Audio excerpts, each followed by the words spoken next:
There are seasons in the Christian life where the heavens feel like brass. You pray, you cry out, and you hear absolutely nothing but your own echo.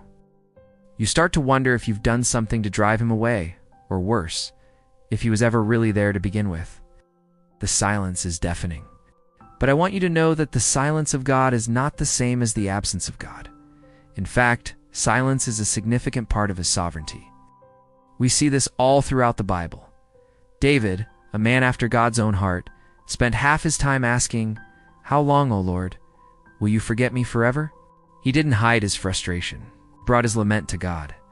Lament is the honest language of a believer who is hurting but still holding on.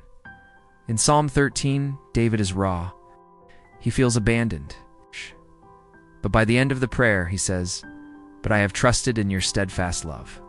Faith is not the absence of doubt or the presence of feelings. Faith is trusting God's character when you cannot see. His hand moving. Think about a parent teaching a child to walk. Sometimes the parent lets go and steps back. They are silent, watching closely, but they haven't left. They are creating space for the child to grow.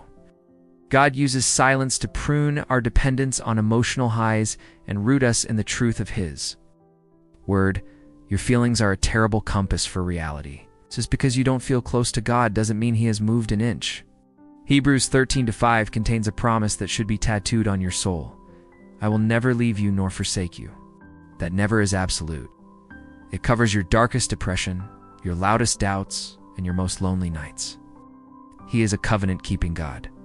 Even Jesus, on the cross, cried out, my God, why have you forsaken me?" He endured the ultimate silence so that you never have to. Because Christ was truly forsaken for our sin, we have the guarantee that God will never turn His face away from us who are in Him. When you can't hear His voice, look at His cross. That is the loudest statement of His love that has ever been made. Find a psalm of lament today, like Psalm 13 or Psalm 88. Read it out loud as your own prayer. Tell God exactly how alone you feel.